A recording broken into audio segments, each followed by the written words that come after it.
this morning. Hello, hello, hello. Good morning, everybody. Happy Thursday, July 23rd to everybody listening. This is normally where I'd say I hope you're having a fantastic start to your day because I know I am, but I'm going to have to be honest with you. Given the news that's going on in Madison, I don't believe that many of us are particularly thrilled with the way things are going right now. I'm obviously going to be starting the show there. We'll be getting into that in just a moment. Um, as we kind of let people trickle in here before the show really gets rolling. I would like to say, and a special shout out to all the people in the anti flock community out there. We had another meeting yesterday at the Appleton Town Hall, City Hall. A lot quieter than the last time around. Still a very decent turnout. Handful of people went up and spoke. I sat there and watched and just showed my support via being there yesterday. But looks as though we're waiting until September 9th, and even then, we're probably not going to have any kind of decisions. But kudos to everybody who showed up. It was a shit show getting to town hall. Oh, thank you, gamer. And how are you today? What's up, Fergs? All dressed up. Yeah, threw a collared shirt on. Um, but getting there was an absolute nightmare. Yesterday there was some kind of parade. That's what's funny is even when I did work at that little radio station, I never knew what the weather was going to be. I never knew when there were parades. I never knew when there were road closures. Not because we weren't reporting on it. We absolutely were. But when you do what I do back in the day when I had commercials, um, it becomes white noise because you're busy focusing on what the next segment's going to be about rather than listening to whatever's coming out of the radio. And so it was like a running bit at the station where I was like never appropriately dressed for whatever the climate was that day because I did not know what the weather was. And I'm like, that's the way I always was. So I showed up at the city hall yesterday, and all the college was shut down, and there were just like hundreds of cars backed up on every possible side street. And like to be frank, a lot of you guys are always like, "Oh, just wait till EAA, the traffic's bad. Just wait till Mile Music, the traffic's bad." And coming from Pittsburgh, um, I'm like, "Oh, this is adorable that you guys think this is what bad traffic is. This is absolutely tolerable. If this is the worst it gets, I'm absolutely thrilled." Yesterday was the worst traffic day of my life in the Fox Valley. I hated it. I mean, I'm glad everybody had a good time. I'm assuming everybody had a good time who was at the parade. I hated it. It was a lot to take in. So, but so there was traffic everywhere. I had to park a half a mile away because I was like, you know what, I'm going to be late, and I still was late. But I parked a half a mile away just so I could start walking because I didn't know how long it was going to take me to actually drive and find a parking spot close to where I needed to go. And while I was walking to the building, a gentleman rode by on his bicycle pretty quickly. He looks over to his left and sees me and just screams, "I still listen to the show every day." So I don't know who you were, and I apologize if I actually do know who you were. I didn't recognize you in like the fleeting moment that you drove by on the bike, but I appreciate you very much for hollering your support. Please go tell your friends. I need all the help I can get. For those of you that aren't on Facebook, some jagoff named Todd Pingle, Pingel, not telling you to bother him, of course. Todd Pingel, was very aggressive with me this morning, and I told him that I was going to shout out him and the company he worked for, the Bolt Company, Boldt. Because it seems as though Todd always likes to message me on the day when a minority loses their life to a armed officer of the law. And I'm sure that's just a coincidence, of course, that Todd Pingel, that works at the Bolt Company, Boldt, seems to message me every time something like that happens. And I wanted to let him know that I was going to shout him out to start the program today. And then he deleted all the comments that he made to me and blocked me. It's almost like he knew that he was being rude or something, and you had to threaten him with the cancel culture that his people just seem to fucking love. For him to all of a sudden get a little bit of respect. It's funny how that kind of stuff happens, isn't it? But Todd Pingel, shout out to you, bud. You'll be missed. I'd hate if anybody listening to me went and left him a message or something. Please don't do that. Don't leave a message to Todd Pingel, Pingel. That would be terrible. But so anyway, at the Bolt Company, Boldt, that employs him apparently. Uh, you don't want to piss me off, Todd. Hope you're watching. Waka waka, MAGA. Good morning to everybody joining the chat. It was the children's parade last night. Collared shirt and no pants. Actually, we'll do this real quick. Excuse me as I slide the table back. These are normally Ben After Dark pants, but I was out kind of late last night with all of my anti-flock uh friends, and so I am currently in my Thailand pants, which, is a fashion statement. I know that. But they're incredibly cool, both in terms of temperature as well as how they look. So I was like, I think it's a Thailand pants kind of morning. Um, and so here we are. So I'm fancy up top, party on the bottom. That's the way I like to work. But yeah, so that's the way my morning's been going. And unfortunately, I know, well, let me run through some of these comments. And hello to everybody that's been saying good morning. Um, the elephant pants, is he management or labor? I don't know what he is, CKK. I don't know what his position is. He said he worked in technology, but then he also couldn't figure out how to navigate Facebook. So I don't know if he has any skills at all, honestly. No need to apologize for anything, Keto. Don't you even worry about it. Um, I need some palm trees in the background. We'll see. I have an aesthetic. It's funny. I was out with a bunch of women yesterday, and like they were talking, like they were trying to be subtle, but I think they knew. Like I think we all know, right? They're like, "So, who's going to help you set up your professional studio once you have the space next month?" And I was like, "Oh, well, I'm going to take some suggestions." And they were like, "So us." And I'm like, "Yes. Yes, that would be fine. I'm absolutely fine with that." So I'm gonna let them pick the aesthetic. We'll see what ends up happening there, but I trust them. I know anything aesthetically in terms of Ben Cominos probably a bad move. So we'll see what ends up happening there. But all right. Enough of you guys have popped in here. Let's get into the main story of the day, shall we? He was the VP of IT. Interesting. The Todd I'm finding works at Fox Valley Technical College as an airframe and power plant mechanic. Oh, there you go. Interesting. It said Bolt Company on his account where I was looking, but that's interesting. I can't look anymore because he blocked me, but that's a shame. Fox Valley Technical College employs a guy like that. That's a shame. Um, be a shame if people let them know that it's a shame. But all right. So yesterday evening, I'll admit, Ben After Dark, I was kind of pot committed to having a enjoyable show last night. I had my friend Meg on with me, who was also at the flock camera thing yesterday. And just before, while I was driving to um the meeting, I saw the news about what took place in Madison. And if you didn't see it, I find it hard to believe you didn't see it if you're listening to this show. But if you didn't see it, a handful of officers, 4 officers, surrounded a gentleman, and the original camera view was from pretty far away. And I um, err on the side of caution in this job with intent. And even though I'm not on FCC airwaves, I do try and remain pretty measured when I talk about things. And I kind of let things develop. And when I first saw the footage, I was like, okay, like I'll fill you in on the mental process that I was going through here. I saw the video. The video was from very far away. And I even said when I walked into the meeting, I was like, "Did you guys see the disgusting video that's going on in Madison?" They were like, "Yeah." And I said, "Honestly, I can't tell if he grabbed a weapon, a gun, a pew pew from the holster of one of the police officers, because I'm trying to justify 3 point blank shots to the face while laying on the ground.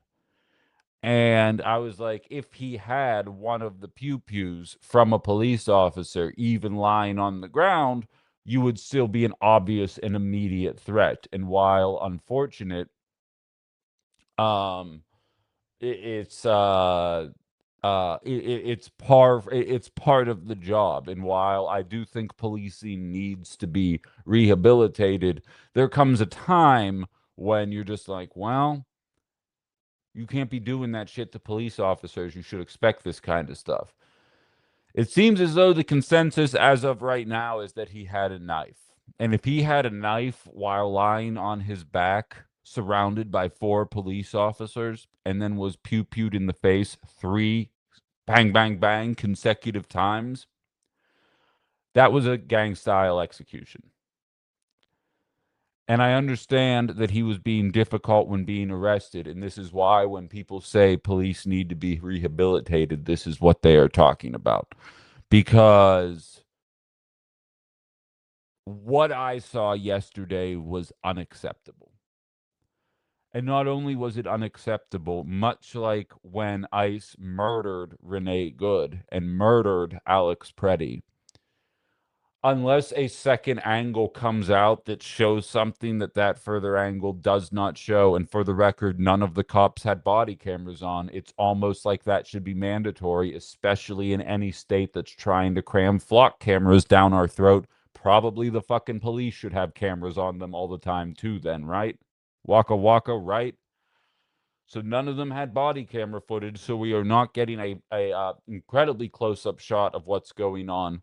So all I have to operate off of are the handful of videos that have been made available via social media at this point. You know, for all the drawbacks of social media, I'd argue even the last 7 months have shown you why it is realistically post October 2023. There are some very obvious benefits to social media that I can see dwindling as more and more of the oligarchy kind of consumes social media as well as regular media. And thank you for all the gifts, everybody. I appreciate that on TikTok. Um, because if it weren't for social media, how would we know about so much of this stuff?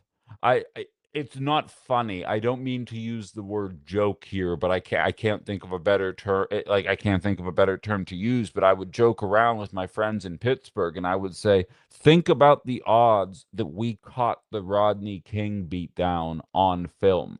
Like there had to be a person with a camera who happened to be walking by. I believe it was with a television studio, happened to be walking by with a camera and caught the police doing what they were doing. And if that person with a camera weren't in the moment, walking through past one of the most historic times in American history, it would have been the word of the police versus the word of Rodney King. And allow me to tell you how that would go even in 2026, let alone back in the early 90s. Nowadays, everybody's walking by with a camera, and that, I mean, it sucks from a unwarranted surveillance standpoint, but it's fantastic from a what's actually going on in Gaza standpoint. It's fantastic from a what actually happened in that what looks like gangland execution that took place in Madison yesterday. And fortunately, we have people that have the guts to go there and get that kind of footage. And there was an immediate mobilization of protesters. And I see you there, Ecuadorian. I will get you up in a second here. Just stand by. But there was an immediate mobilization of protesters. And I watched right wingers get upset. They said, well, love the libs or hate them. They sure can organize quickly. Well, um, it's called standing for something. It's called knowing what's right and what's wrong, and when what's wrong happens, even if it doesn't directly impact you, you do the right thing. You say the right thing. I can tell you, if I've learned one thing in the last 31 days, the way I'm going to measure success in my life going forward is knowing that I had the balls to say what I knew was right when a lot of people in media would rather just tuck their tails between their fucking legs and pretend like nothing's going wrong.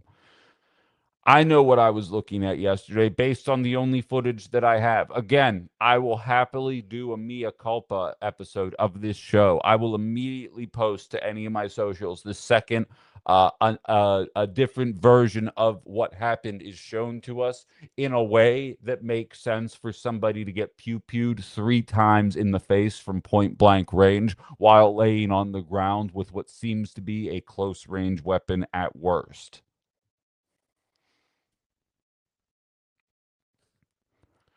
Vote for Aragon's asking, are any mainstream media outlets talking about the video, or is it pretty much social media at this point? I feel like I'm in the dark about these developments. Mainstream Wisconsin media is, and like even local media. I actually have an article from WKOW up that I'm going to be reading that has a lot of the statements from all the people running for governor and who are currently governor up, and so I'm going to be getting you guys that audio. Um,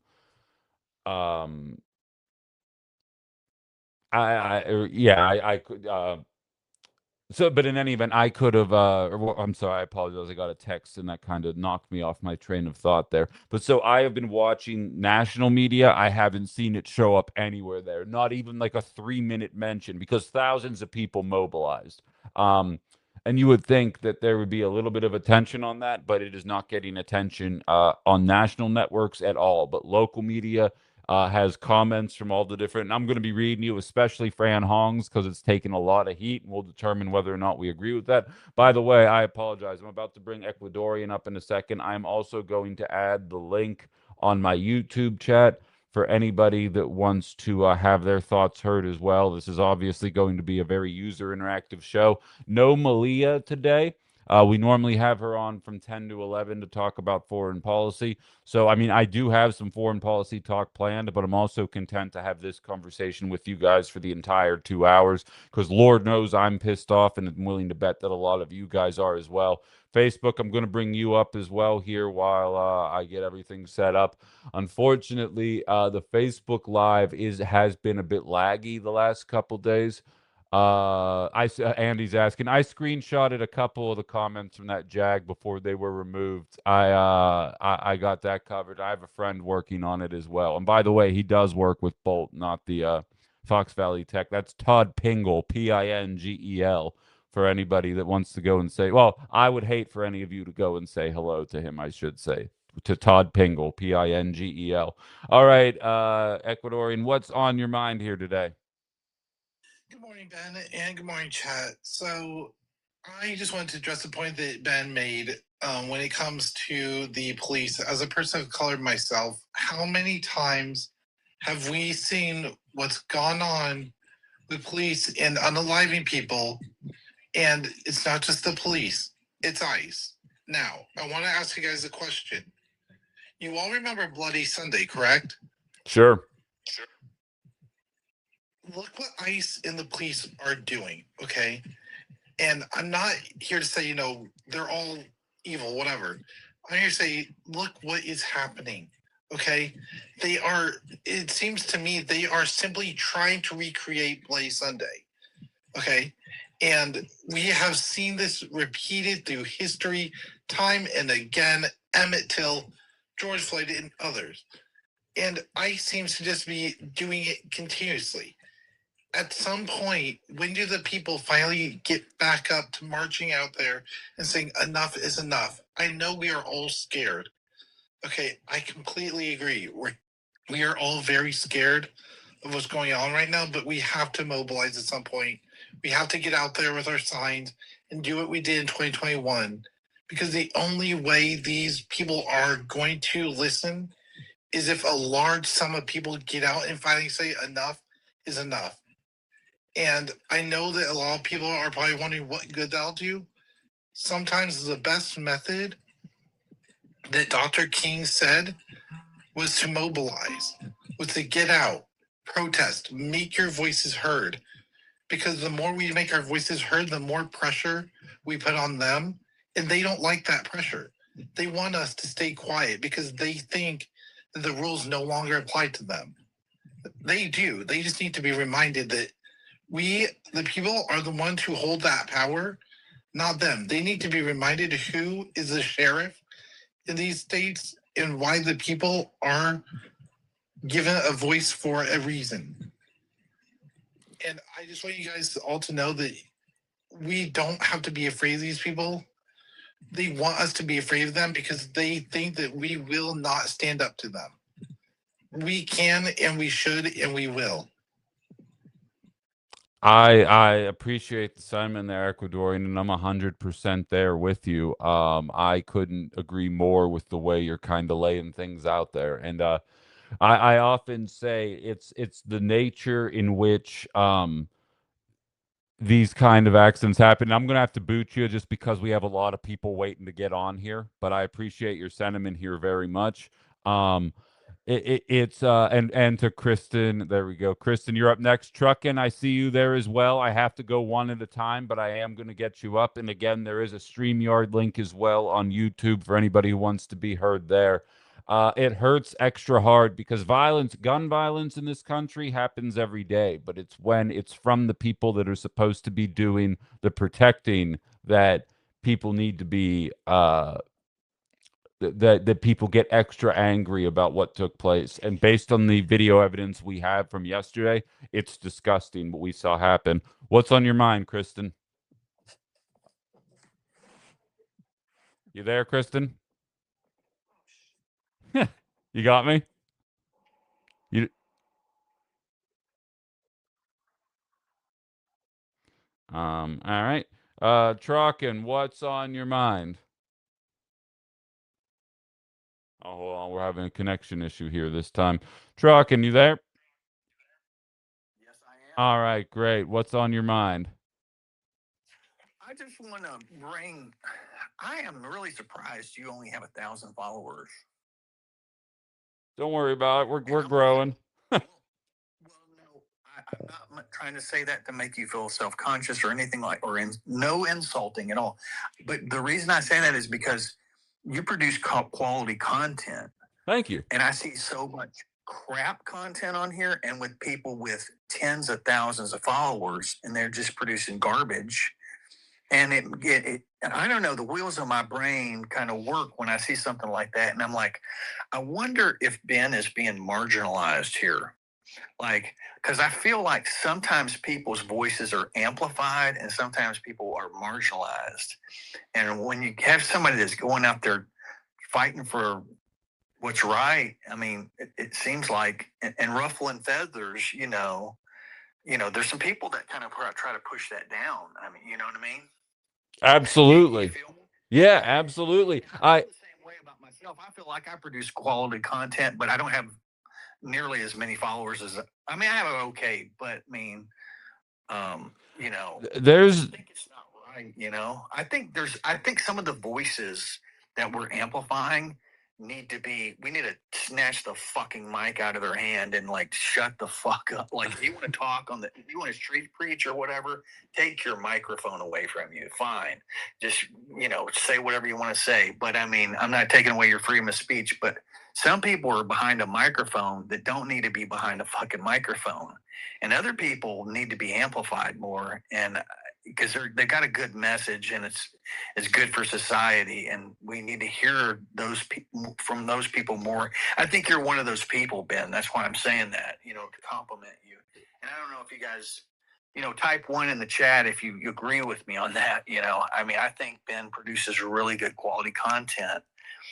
And no, I appreciate that. I appreciate that, Truck. And I got people lining up, so I'm gonna keep it rolling. But I absolutely love that. I appreciate it, and it's a running bit. My regular. Thank you. Oh shit. Sorry, dude. Sorry, dude. I didn't mean to do that. Rantony is coming on here in 1 second, but it's funny. The people on TikTok will tell you I have been shadow banned. They would let you know that, and that's real. That's the thing that happened on TikTok. YouTube's been cool so far, but I have a feeling it's only a matter of time before they get upset with me as well. Lord knows terrestrial radio doesn't like the voice of what I have to say to people here. Anthony, what's on your mind, man? And I'm gonna read these comments on YouTube in a second, I promise. What's up? You're by mistake, Ben. I'm sorry? Oh, up there by mistake. All good. Accidents happen. No worries. They put the like button right next to the join via TikTok button, and that leads to quite a few confusing moments, but that's all right. Couple of comments here on YouTube, and then I'm going to continue along with comments coming from governors here. By the way, Old Lib, aka Jeff, who has decided to come out of the shadows, has said NBC is currently covering the Madison shooting right now, also showing protests. CKK says spam Todd Pingle's boss's email. I mean, I would never advocate for that. That's what CKK said. Um, uh, bu- bu- bu- bu- really, Ben, what we need is our politicians to do their job. Which I get that. Wisco Girl says content suppression is real.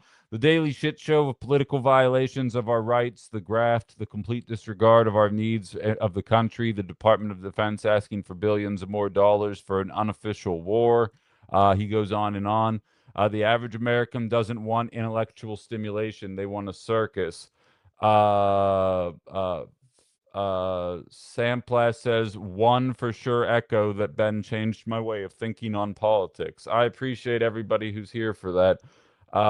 Collaboration with other creators, grow the channel. That'll happen. We're getting there. We're getting there. I need to be on socials more. It should be a testament to how much I struggle doing socials because I'm out like in the community doing things. I'm like, when do I have time for socials? But like I do have to be on social media more, even though I hate it. Um, but so, okay, now then, let's get into the comments coming from Governor. And we're obviously starting with Hong because she's obviously going to deal with the defund the police claims more than any of the other ones. Chris is saying his internet sucks today. Are people struggling seeing the stream today, or is that on Chris? Let me know if you guys are struggling hearing me or not. I have, we'll get there. Wait, what's happening? I apologize. I hung up on Trocken while he was saying so many nice things, but like I saw a whole bunch of people line up to want to talk, and I just have ADD. Okay, it's on, Chris. All right, good. Okay. All right, all good. No worries, Chris. But I appreciate I like seriously, when your guys' stream is bad, please let me know because everything always looks like it's working on my end. So I'll have no way of knowing unless you guys tell me. So I appreciate that. But so um, Francesco Hong is going to have to deal with the defund the police claims, right? Or the abolish the police claims. That's going to be hanging around her neck more so than anybody else. So I want to start there and then we'll work backwards from there. Cassandra's asking if we saw the pop-up protest. They took over concerts on the square and demanded people stand in support. This led to the standers talking to and educating those still sitting. It was kind of great. I did see that and I loved it. And like again, like one of my best friends is a state trooper. You know what I mean? And like that's always good that I have friends in the armed forces. I have friends in the police. I have friends that are MAGA. You know what I mean? And like even though I have my own opinions on the matter, it always provides a human element to any conversation that I'm having because I'm picturing the conversation and I'm picturing that person that I personally know in the position that I am talking about. And so please understand that while I do believe that police are going to need a complete rehabilitation, we need a completely new attitude on how we look at the concept of policing. Because by and large, most of the accidents that are happening are not brought about in moments where it needed to escalate to that point. And the reason it escalates to that point is because people know what's waiting for them on the other side of that point, and then things gradually get worse from there. I think we need to examine the entire way the system looks. And I don't think that's a bold or declarative statement. I think the way you see things transpire, and given how many people are in this country, I'm surprised it doesn't happen more often with the way that our systems are set up, if we're being honest. But so Hong's comments were as follows. This afternoon, Madison police shot and killed a black man just a few blocks from our campaign office and just a few blocks from where Madison police murdered Tony Robinson in 2015. I am horrified and devastated. My heart goes out to his loved ones and everyone who witnessed this tragic event. Our entire community is grieving. The bystander video is heartbreaking. It shows multiple officers surrounding and restraining the man on the ground while another officer fired at least 3 shots at close range. This was an execution, and it never should have happened. Yet another black family has lost a son to police violence. How many more must suffer before we stop it? His life mattered. He deserves justice. We are holding his family in our hearts as they reckon with the sudden and violent loss of their child. They deserve privacy, compassion, and the full support of our community as they grieve. Members of the community are gathering tonight at the Social Justice Center on Willie Street. I will join them in solidarity. Freedom Inc. is on the scene supporting community members and will continue sharing updates. We know that witnessing this violence or seeing the video circulating online is deeply traumatic. Our campaign is connected with local mental health resources. Please reach out to us directly and we will help put you in touch. Now, of course, what people are clinging to in that comment is the statement surrounding it being an execution. I intentionally put the word execution in the title of my or in the thumbnail of the episode, or I had my friend do it. I don't know how to make them. My friend Allie do it, and I also will have it in the title of this episode as well, because unless more photographic evidence is available to show exactly why that level of violence was necessary, the person with the pew pew should never work in policing again, unless they have a hell of a chunk of information to make available to us down the line. Nobody should ever trust an individual with that kind of an itchy pew pew finger again. In the police force. And I know one bad mistake does not a career make, but you know what? I didn't even make a mistake. So take the guy's job. He does not deserve the badge. He does not deserve the immunity that comes with the badge. He does not deserve to be in a position where he's supposed to be making other people feel safe, because I'm telling you right now, that guy does not make me feel safe. People like that with qualified immunity, with pew pews, with badges don't make me feel safe. It actually has the opposite effect. It's the same thing that happens with ICE. It's the same thing that happens with flock cameras. We got another person who has some thoughts here. Hello, you're on Outside the Box. Elf, that's you. What's up? I just wanted to come on and can you hear me? Yep, what's up? Perfect. I just wanted to come on and quickly mention that the way we get around this is when police departments are sued during incidents like this, right? Because the family will most likely take the department to court for, wrongful unaliving. The money that the family wins in the suit countrywide comes out of taxpayer dollars. Sure. It comes out of the money that we give to our cities and our states. If we want to stop police, and that means that police can go and do what they just did. They can have a lawsuit. They can lose that lawsuit. And it doesn't hurt the department. It doesn't hurt the officers. It doesn't do anything. My suggestion, and it's been widely suggested otherwise, is that we tie those lawsuits and the costs of them to police pensions.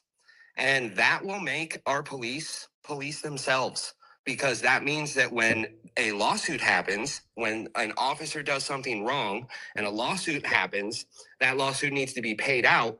That money comes directly out of the police pension fund, which would harm the officers. And that would make them, in their own individual departments, police one another, because they do not want to see their own pensions dwindle because of other officers' bad decisions. And so that can be the solution to this, because right now they do what they do, and then we still pay for it. Even if the department is sued, we end up paying for it through our tax dollars. So tie these incidents and tie the cost of lawsuits for these incidents to police pensions, and you will see a drastic change in the way that police actually govern and police themselves. I absolutely love the idea, and I can tell from the comments that are trickling in through the TikTok chat right now that a lot of people kind of agree with the sentiment. And I think there's a lot of validity to it. And I appreciate the call, Alf. I'm going to drop you there, but I appreciate you coming on as always. You've got great insight, so thank you very much. You take it easy. But he's exactly right. And I'm coming from a shitty little radio station that was self-employed. And when machinery broke, when there was an extra unexpected cost as a result of a mistake that somebody else made, it came out of the building, and like depending on the kind of revenues that were generated, it determined whether or not we got a bonus or not at the end of the year. And that bonus is determined by, did we break anything? Did we crash a vehicle? All those things. So everybody really was careful and made sure to do the right things. And what Elf there, who lives out in California, is highlighting kind of goes along the same vein there. And I absolutely love the idea. And I think there will still be mistakes, but it would make people definitely think twice before making these kind of decisions. It's funny. I was thinking the same thing about all of these lawsuits both going at the Trump administration as one as coming out of the Trump administration. And I was like, so we're paying for all of these. So what's the point of any of this? Like, who gives a shit? And it's a very similar idea for the police lawsuits as well. And there absolutely should be a lawsuit, barring some kind of footage that again would be readily available if they were required to wear cameras. But no, we need flock cameras to police all of us. Police officers hate the idea of accountability. You don't fucking say. Paul says one bad apple doesn't spoil the bunch. I'd agree. I mean, I've stated before, I have friends in law enforcement, but I do know that there's enough of this bullshit that goes on, and like you don't have to die for the bullshit to happen. You know? Like it can be just a good old boy network thing, and if you don't think it's out there, I can confirm it is out there. uh Messing with people, and it's hard to avoid. I just realized I'm not used to having headphones yet. I can actually hear myself when I do this show. That's a much more enjoyable way to do things. But it's hard to avoid that. It's hard to avoid that. Um, wait, where? Hold on, wait 1 second here. What did Fenway say? Um, Give borrowers from Wall Street to pay damages. Government borrows from Wall Street to pay damages with interest. Um, Herb's okay. Herb just agreeing. I appreciate that, Herb. Uh, trees are cool. Says it does spoil the bunch. That's how spoiling works. CKK says you can't say that one bad apple doesn't spoil the bunch when the bunch does everything it can to protect the bad apple. Which I think that's the frustration of it all. And I do believe our society creates an us versus them attitude. It's kind of like it happens in media as well. Like even media people that I can't stand, that I think are frauds, that I think obviously have an agenda, when I see them get treated as if they don't matter or that their questions don't have to be answered, I'm like, well, that's a slippery slope. And I oftentimes will kind of be like, hey, that guy sucks, but like answer the question. And I have a feeling police officers kind of operate the same way. If you've ever been in or around a bar fight before that you didn't start, but you see your friend or sibling all of a sudden in harm's way, and then you're like, well, I definitely didn't start this, but it looks like I'm here now. To me, that's kind of the mindset that I think is born out of this kind of system that we have, where, I mean, to be perfectly frank, police's primary job is to protect capital, right? Like they protect us by extent. And I've told the story 1,000 times. I was hiding in my closet with freaking a knife because I thought somebody was coming in here to take me out for my political beliefs at a time when I did not know anybody in the Fox Valley. I was very new here. I didn't have anybody to call, barely knew my neighbors. And it sounds like Jason Voorhees is on the other side of the door coming in to take me out, probably because I said his boss should pay him a little more or something. I don't know. That was normally the crux of what my show was about back then.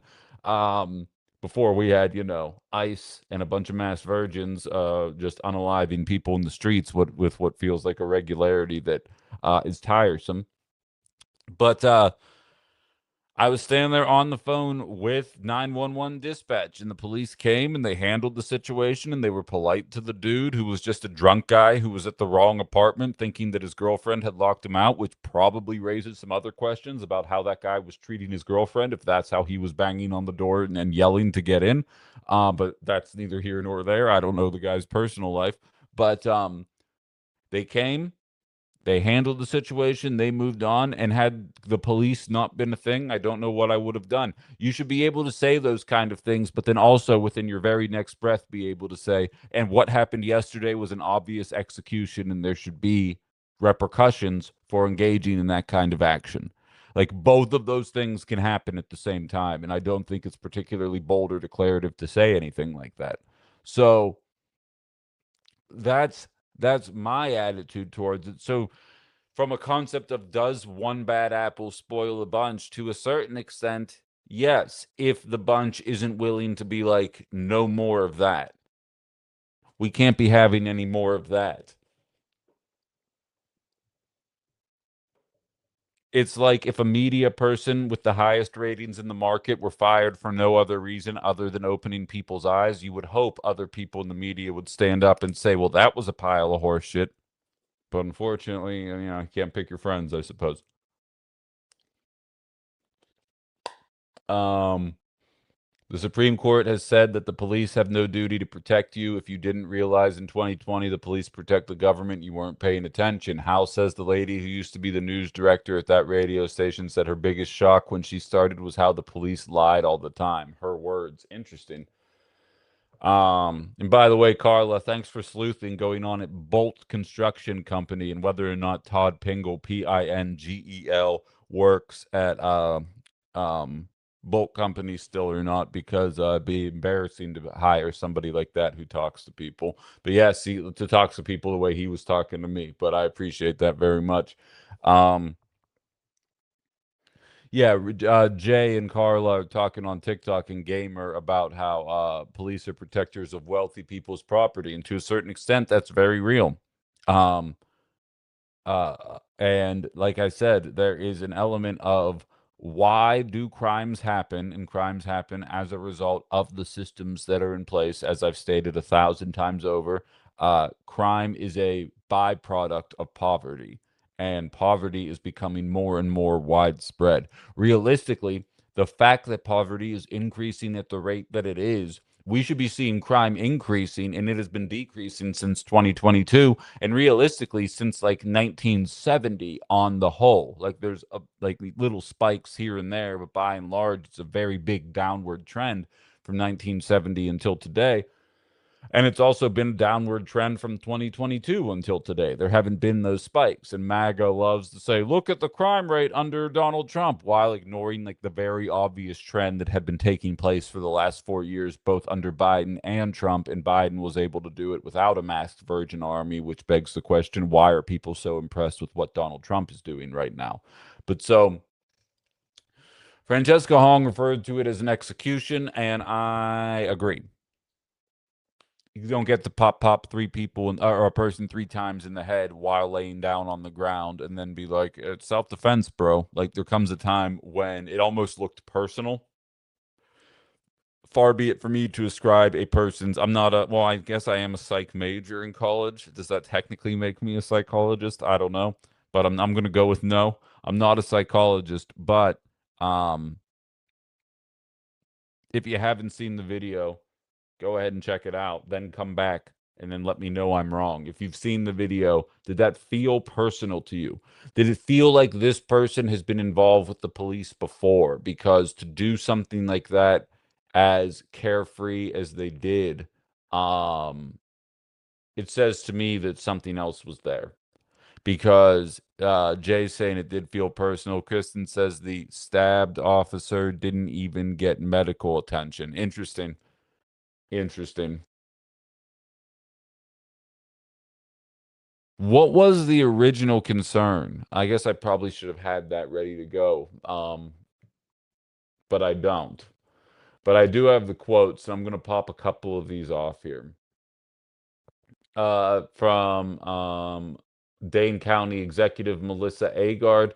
Today, our community is once again confronting the profound consequences that follow when a life is lost with an encounter with law enforcement. This is not just another headline, it's someone's child. A family is grieving an unimaginable loss, and our hearts are with them, with everyone affected by this tragedy, and with the bystanders and emergency personnel who responded to an incredibly difficult situation.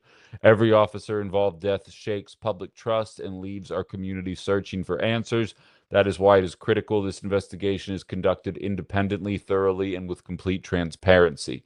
The public deserves a full accounting of what occurred, and everyone involved deserves a process guided by facts, evidence, and accountability. We cannot become numb to the tragedies or accept them as inevitable. Every life lost leaves behind parents, siblings, friends, and neighbors whose lives are changed forever. Every loss of life demands reflection, accountability, and a renewed commitment to preventing violence in all forms. Obviously, backing off of the actual police there and going with the emotion of it all, which is a fair assessment of things. Ecuador or Quito says the police were not made for what they were made for today. Remember what history showed us they were supposed to be for. Absolutely, absolutely, but it doesn't mean we can't evolve. It does mean I understand why a police force would be necessary. But I also understand that treating them like they are above the law or can't possibly be questioned for their actions, which is a uniquely right-wing coded thing. I think that shit's got to stop. I think it's only a matter of time before this continues to go awry.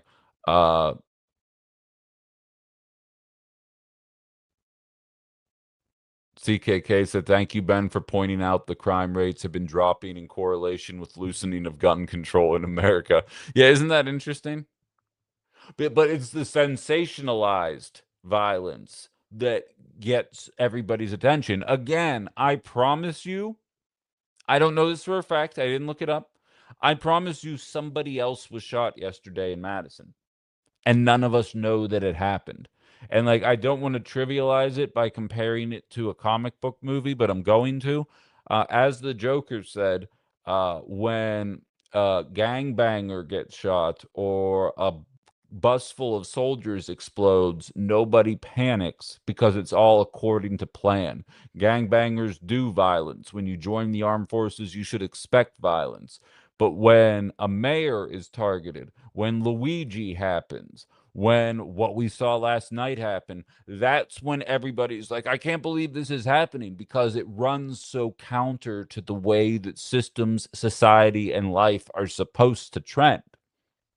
And it feels, and I don't want to say it feels much bigger than it is, but it feels much more pervasive than it is, because it's so far out of the norm. Again, I'm from the city. I don't want to act like Pittsburgh is Harlem, but when I actually lived in the city, I would hear gunshots regularly. Like, and you're just like, you don't even flinch after a while. You're just like, and then you keep going about your business because you can tell, oh, that was like a couple blocks away. I hope everybody's okay. And then like you move on about your business. That shit's happening every day. It's happening every day. And we don't know. It's a throwaway story on WBAY News to start it off. A man was pew-pewed at 1:30 in the morning yesterday in the middle of this random place. Bystanders say blah blah blah blah blah blah blah, and then we move on, like, and then we don't even think about it again. These kind of stories persist. They linger in the news ether, because it feels so against what the plan is. It feels like it's something that should not be happening in a civilized society.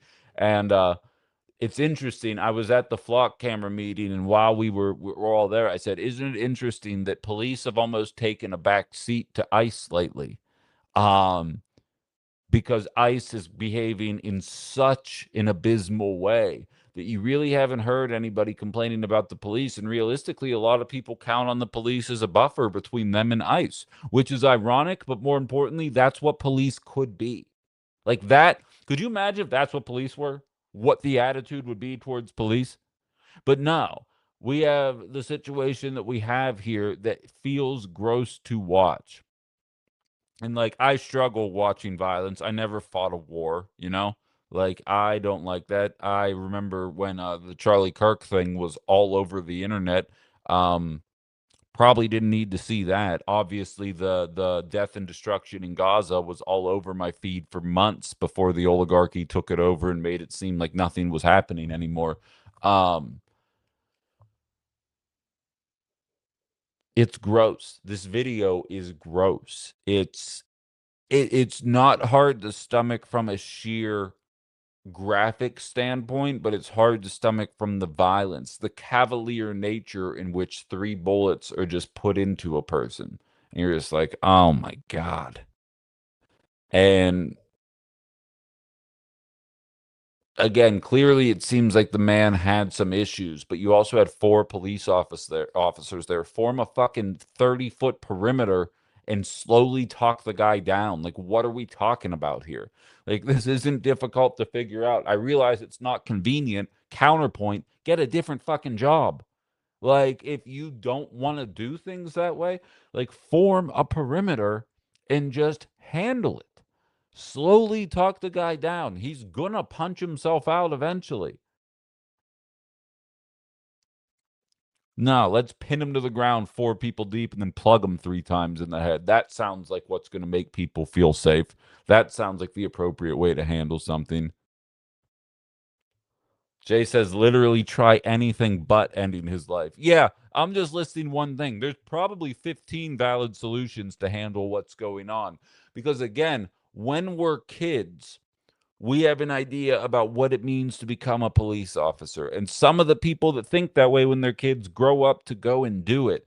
And the older I get, one of my common turns of phrase is like supervillains aren't real. The Joker's not real in real life. There's very few people that just get off doing crime. You know what I mean? Like, that's not a thing that exists in society. But when you're young, you're like, I want to catch the bad guys. Then you get older and you're supposed to realize the bad guys are people that got a bad break in life, whether it be genetically, socially, whatever the situation is. Um, and that's who you're policing. And these people aren't bad people. They're not looking for that kind of violence. They are matters of circumstance that should be viewed as such. And then when a candidate like a Francesca Hong comes out and says, we should be examining these conversations from an entirely different perspective, they are the ones that are villainized as radical. When I'm here to say things need to change, we don't have supervillains in real life. I do not know that individual's life.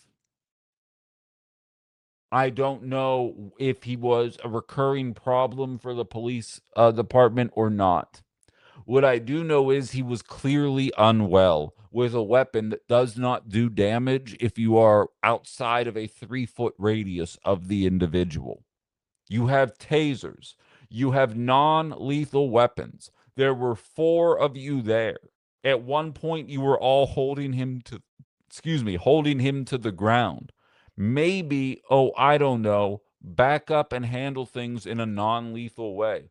How is that not step 1? We have been sitting here chastising and condemning ICE officers for not understanding that you don't stand in front of a vehicle and point a weapon at it while the car is in drive, because you put yourself in a position where you might get run over. And ICE, it seems like that's the only the way they know how to do things, because they're not qualified for anything other than bullying immigrants. How is it not common police procedure for 4 police officers when on a call? I understand you can't always be 4 people deep. I understand that there are resource limitations. We are dealing with specifically what happened yesterday. 4 people deep. And one guy had to pull out a pew pew and put 3 in somebody's head because they were too immature to figure out a way to do this in a non-lethal way. I don't think so. It does not track. That person's not qualified to be a police officer. Do I have any police training? I do not. I'm using basic common sense and a capacity to understand that executing individuals in the middle of the street is not the appropriate way to do things. Phil says he was checking parked cars on the street. Oh, great. So robbery. Suspected of stealing a bike. Capital offense.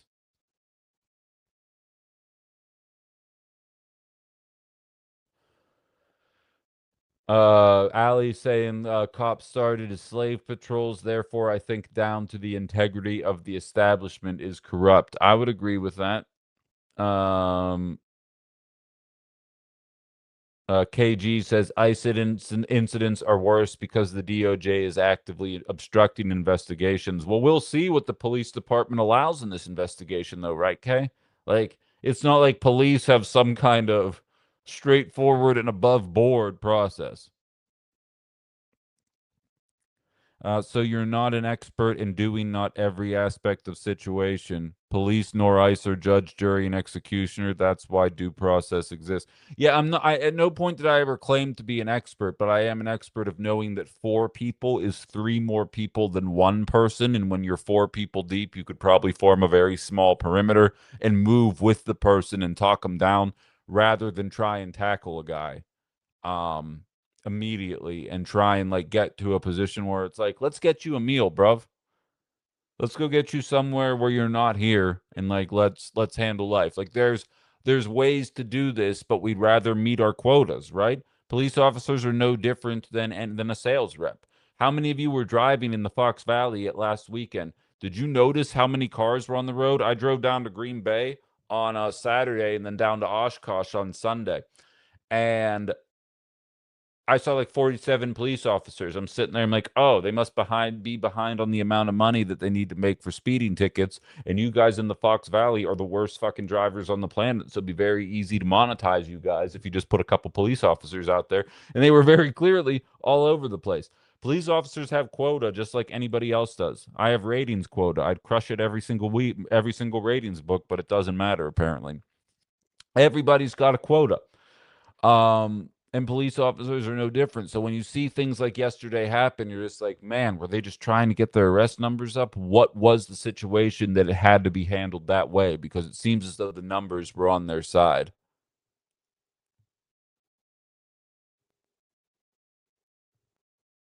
Not rocket science here.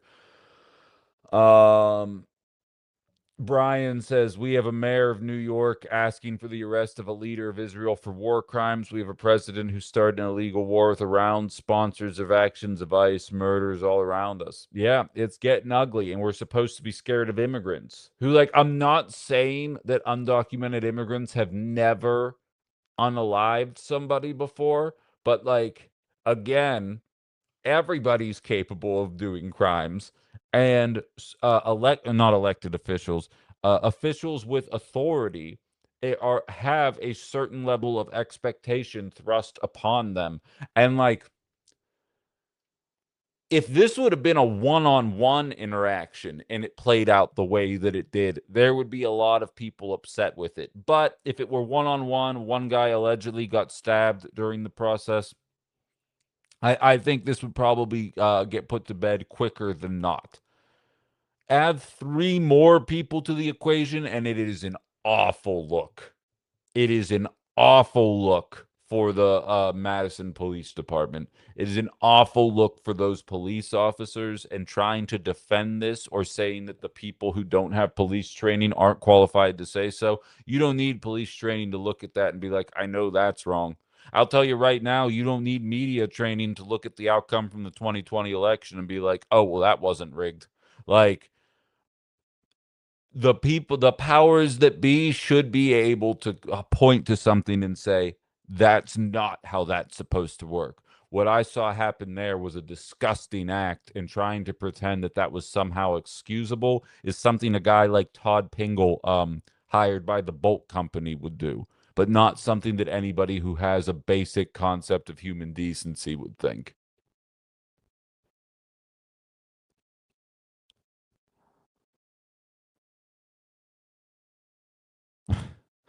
um Jaro says, seems like central health specialists would be smart to include in police departments. I would agree. That's why there's a mental health expert running for sheriff in Winnebago County. Everyone's like, what does a mental health expert have to do with sheriffing? I'd argue more than not, especially when you see this kind of shit happen. How can we fight the small battles when we can't stop the large? I mean, that's how you stop the large, is with the small. The smalls add up. Adam, what's up, man? It's a downer show today. We're talking about what took place in Madison. Jim says, "Sorry, Ben, you're wrong about supervillains. Most of them are CEOs. Some are good at criming. They are billionaires. You're not wrong. They allow people to pass away in ways that is sanctioned by our law enforcement, as opposed to the bad ways." Uh, Just reading the news on this, had no idea tasers didn't work. I wonder if two tasers would have worked. Yeah, isn't that the truth? If only uh, the U.S. government had signed like a $350 million contract with Axon so that all of ICE could get tasers or something. It's almost like maybe they could fucking use them once or twice rather than immediately going to the lethal means in order to address these matters. 4 officers to 1 man plus 2 more squads pulling up. They had options. I'd agree. John says, fellow people, we need to value everyone no matter what. How does each of us condone violence? Please examine how you treat yourself and others. That's probably a good way to handle it. Keto says, as an immigrant and person of color, I don't like going out because IDK who is secretly ICE. I feel that. And who's just a regular civilian. I can't even imagine. All publicized police enforcement campaigns are grant funded. Local communities don't have the money to pay for all of that OT. I feel that too.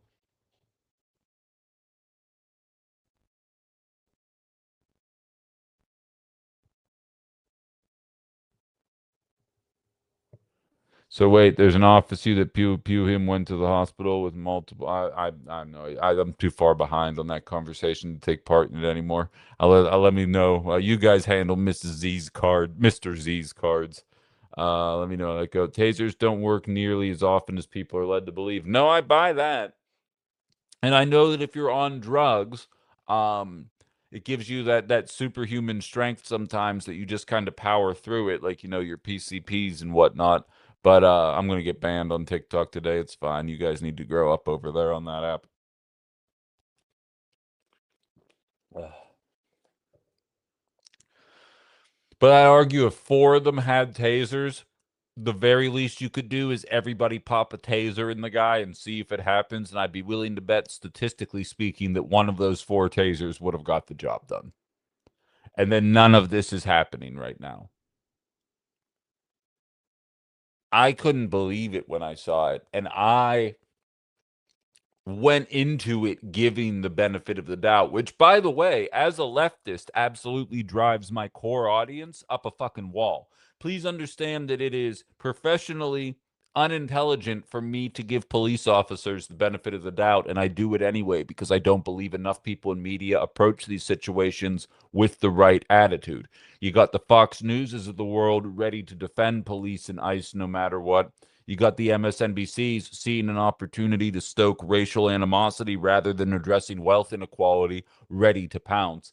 I always try to approach these things with an attitude that highlights um, that police have a tricky job, but the reason the job is tricky is A, because of systemic inequality, and B, because the way we handle policing in general, in my opinion, is not the appropriate way to do it. And I think there are better ways to do it. Again, especially when you're up 4-1. We're not New York City. I realize it was Madison, so I shouldn't say we. Madison isn't New York City. It's more populated, or is it? I don't even know if it's more populated in the entirety of the Fox Valley or not, but it's not like crime is everywhere. There was a way to handle that. Why can't I use 4 tasers, Night Pain?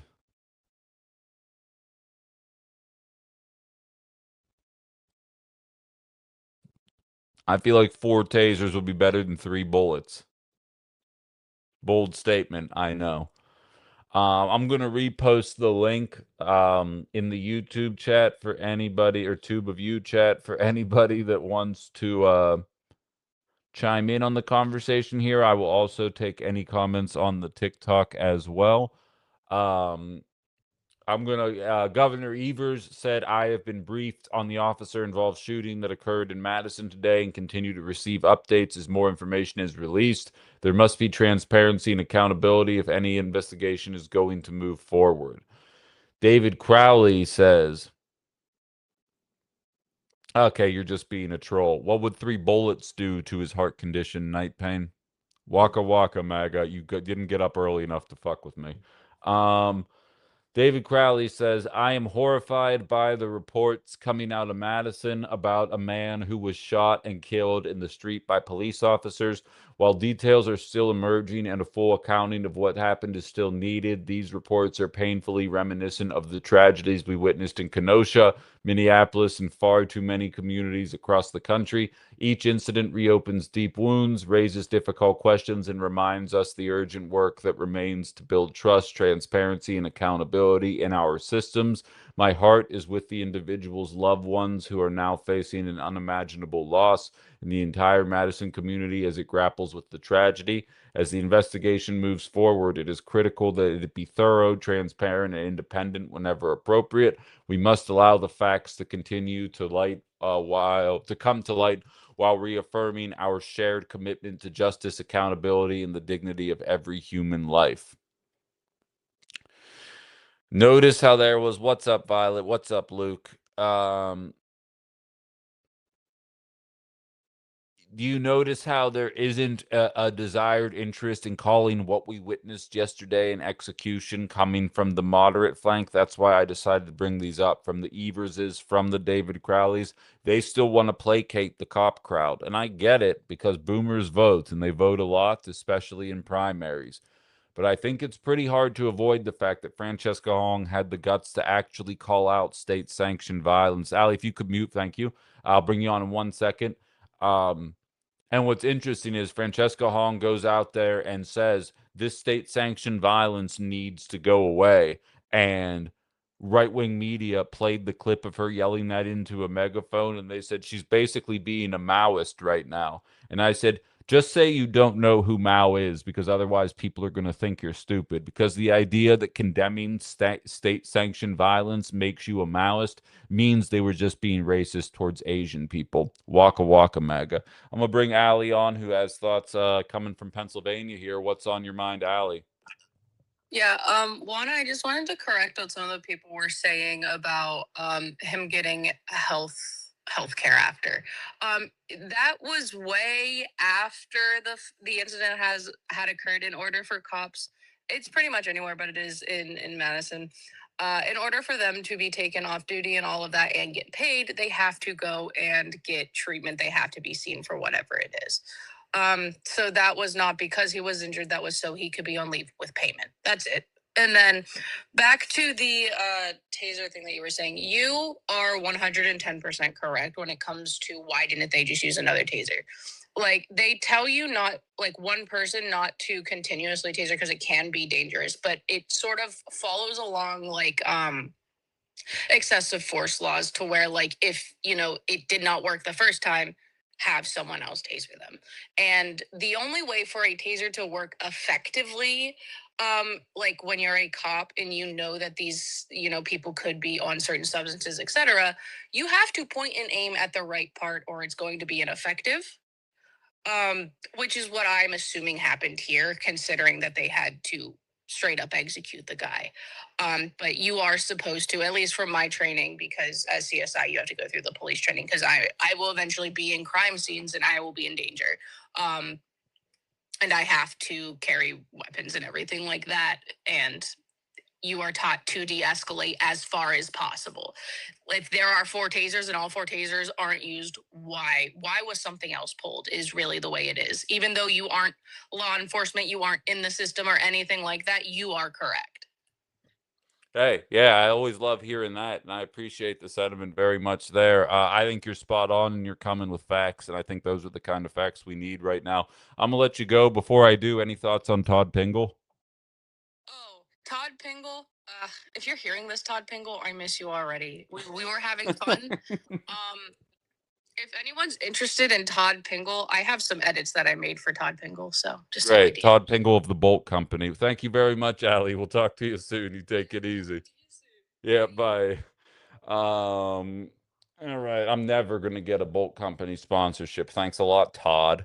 Uh Kristen says the news media helps the police control the narrative, 1000%. Either way, let's say the officer were stabbed We don't know if it was before or after they had him on the ground. Absolutely. Canary says it was an execution. I've read stabbed / slashed. I hope we get Fran for her words for Sunday. Violet says Chairman Meow. Thank you for being here, Violet.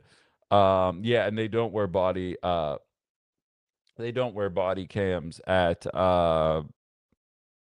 in Madison, which actually kind of blows my mind that Madison police, of all the police, if you would have said to me who's the most likely police department um to have body cams and be doing the right things, I probably would have told you that Madison Police Department is probably the most woke police department in America, and it turns out that that is not a thing.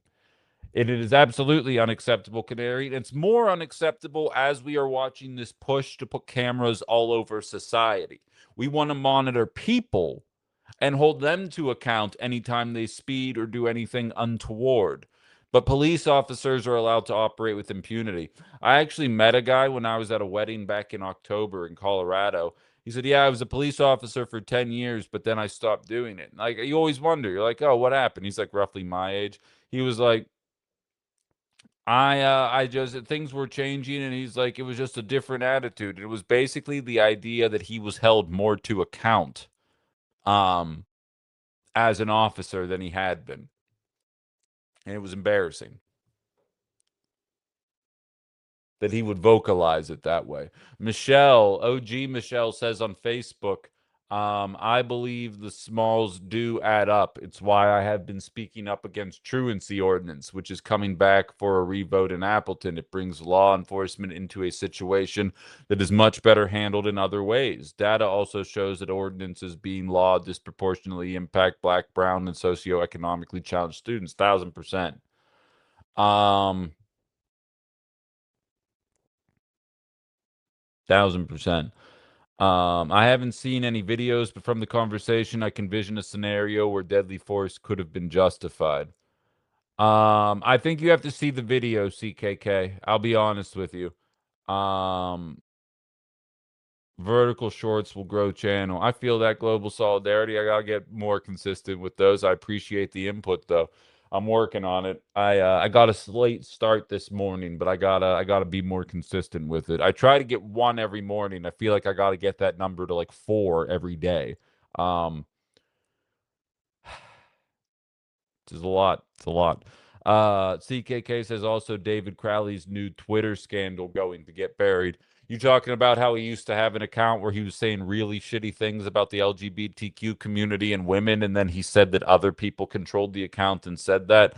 I don't know that that scandal was ever really going to take off. I'll be honest, I still think the race is going to be between Mandela and Royce rather than Crowley. I don't know that he's whoops. I don't think he's going to really merit that. And for the record, there's also a scandal against Mandela Barnes surrounding his alleged impropriety around different women in politics that seems like it really hasn't garnered a lot of traction. I learned about it 2 weeks ago, and I was like, I'm gonna wait because something about this story seems suspicious. And genuinely, how many of you people have even seen the reporting on it? Like, I can't tell if it's real, if it was a hit job, because even though, as I've stated a billion times over, I'd like to see Fran come out of the primary, I'm not gonna spread questionable information in the name of trying to sow doubt in the people that hear my voice over the course of the next couple of weeks. Jay's saying she hasn't heard anything about that. Exactly. Look it up.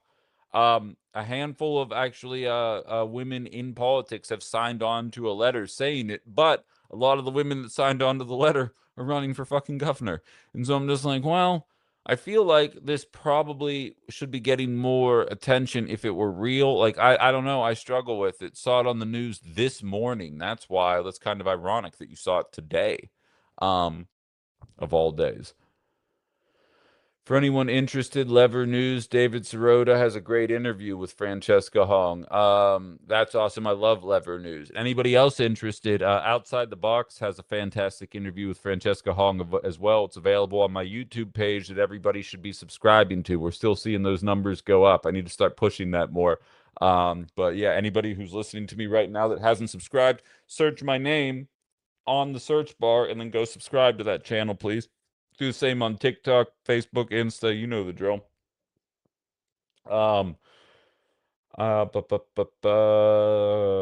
Let's see here. And Old Lib says not a whisper. I feel that who you work for is important as the job itself. That is 1,000% true. Ben, we need yeah. Okay, but so in any event, I am noticing a way there are some Democrats that are trying to separate themselves from the anti-police sentiment, and there are other Democrats that are leaning right into it. And as I've stated before, I'm not necessarily sure it's good politics, but what I do know is when defund the police was the mating cry of the Democratic Party, they beat Trump by 7 million votes. I'm not saying it's good policy. I'm saying when it was the slogan, they beat Trump by 7 million votes. Democrats won Wisconsin when that was the slogan.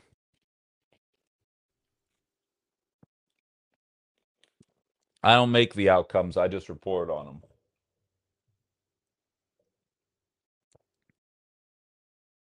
Just checking for comments here really quickly, and then we're going to move on. So I'm going to post the link one more time on the tube of you. If anybody wants to have their thoughts heard one final time, we're going to pivot into some foreign policy here in a moment, unless anybody else wants to continue talking. But a life was lost yesterday, and it seems as though it was pretty unnecessary. And I'm glad we're getting older as a society in terms of internet usage, because I feel like there was a time a couple of people came in here trying to troll, trying to elicit a reaction. And I think it's important to react when some people are just looking for attention and when some people need to be put in their place. And there were, like, I want everybody listening to remember this. There was a guy that decided to make a joke about a heart condition and why you can't tase somebody, and that's why you pew pew them 3 times in the head. And I feel like a lot of people would go on to react. They would go on to have that to let them know that what they said was deplorable. That doesn't work on those people. That's the reaction they want. They love the liberal tears, right? The way to handle those people is to make them feel small. It's to make them feel stupid. And I know some of you on TikTok don't like when I call people stupid, but if you're going to act stupid, that's how that works. It's not the point. The point is not to allow them to get you riled up to the extent that you are libbing out, because that's what they share with their other little basement dwellers, and that was their ultimate goal. You allow that, you let them know they're stupid, you let them know they're irrelevant, and you let them know that if you were in a trolling mood, that you were born before they were, and that you could put them in their place, but you're just not going to because they're not worth it. Anybody who looks at yesterday's video and sides with the police is doing so for attention, not because they actually believe it. Because anybody who actually believes it is lost. And I don't think there's too many people out there in that mindset. At least I surely hope not. We'll have to wait and see. Todd Pingle for sure is. He works at the Bolt Company. We should find out if he still works there. It seems like Carla believes he has retired. It's unfortunate that the Bolt Company would employ somebody like that. Good old Todd. Exactly. But so that's just the tip of the iceberg, though, ladies and gentlemen. We've got a lot more that I want to jump into, and normally, and by the way, before I do move on, shout out to the people of Green Bay. I did not have an opportunity to make it. We had some people hop on Ben After Dark yesterday and let people know that there was a candlelight vigil at 8 p.m. yesterday for what had taken place in Madison. It was a very quick rallying cry, and I mean, rightfully so. That video was completely inexcusable. And again, I went back and forth on whether or not I should even post it, because again, I struggle with the vibe. Like, I think a lot of people that do what I do for a living post that stuff because they know it will generate buzz, and that's not the way that I operate, but I thought that it was important to put it out there. It is available on my Book of Faces page and my Instagram page. if you haven't seen it already. As I stated, it is not graphic. It is not anything like the Charlie Kirk video, but it is violent and inexcusable. Old Lib says, just watch the Madison video again. The female officer may have had a taser drawn. Of course the female did. That's why we need more women in positions like this. You know what happens when you get a bunch of dudes and no women? The Catholic Church. That's what happens. And the police force. Got to put more women in these kind of positions, because otherwise shit really gets weird really quick. So hire more women, and that's not me being woke. That's me saying that oftentimes they're like judged for not being able to handle their emotions. And I think if there's one thing we can see, it's that the dudes in the force also struggle with that. And I'll end with this. And I've used this comparison during other shootings before. If I had a stutter, I wouldn't speak publicly. I wouldn't expect you guys to put up with me struggling to get my point across. I wouldn't expect you guys to be like, oh, I know he's a borderline unlistenable, but he really does have his heart in the right place and he's trying to do the job to the best of his ability. No, with the stutter, my options are become a writer or work behind the scenes, because there's a certain level of diction that you need. You guys wouldn't make excuses for me. I know that I am a jumpy individual. If I had my hands around a you know what and then bah, that is absolutely within my nature. Anybody that's ever played Call of Duty on hardcore mode with me knows that my teammates are just as much fodder as the enemies in that match, because anytime anything turns a corner, I'm like, bow, oh no. And then I just figure out what's happening on the other side. That is not a good trait for a police officer to have. I know this about myself and have not been in a position where I would have a rifle of sorts in my hands at any point professionally, because I know where my strengths are in life and I know where my weaknesses are. Police officer is a difficult job. Talk show host is kind of easy for me, but people are always like, it's really difficult to do what you do. A lot of jobs are difficult. You don't make excuses for people that clearly do not have the emotional capacity to be able to do them. If it turns out to be true, and I don't know if it is or isn't, if it turns out to be true, this officer were sliced or stabbed in some way, and as a result, unalives the person out of frustration once the threat has been handled, that person doesn't deserve to be a police officer. You do not have the emotional capacity to do the job. And that's not a bold declarative statement. It is looking at what is necessary to do the job and determining whether or not the people involved have the capacity to do it or not. And that person does not have the capacity to do it.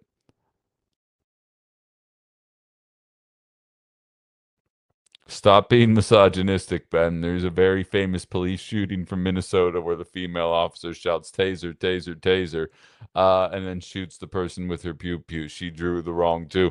Yeah, I do remember that video, absolutely. And I am being a little tongue-in-cheek here, but I do believe adding women to any situation where it is predominantly men makes the situation better.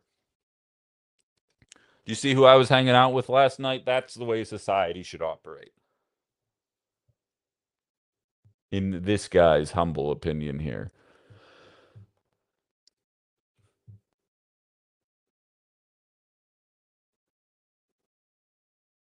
But so in any event, excuse me 1 second here. I want to see if I can, because I haven't been able to check my Substack comments, and I feel bad about that, because as you guys know, we are also streaming live on Substack, the Minocqua Brewing Company Substack as well.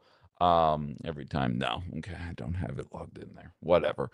I apologize that I can't see your guys' comments right now, and I have it up on my screen, but I don't know how to actually find the video, and I don't want to accidentally end the stream. You know what I mean? Yeah, I don't know. So, I'm not going to click around though. I feel like I'm going to break something. But so I get your point though.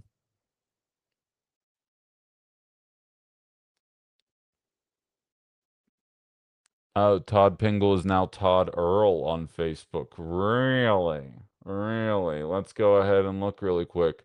Now I just can't help myself. I realize I'm live in the middle of a show. I promise we're gonna get to foreign policy in a second, but gonna go see if I can find Todd Earl. Oh, I don't even he doesn't come up. I'm still blocked on that one as well, unfortunately. Somebody send it to me. I'd love to see it. Um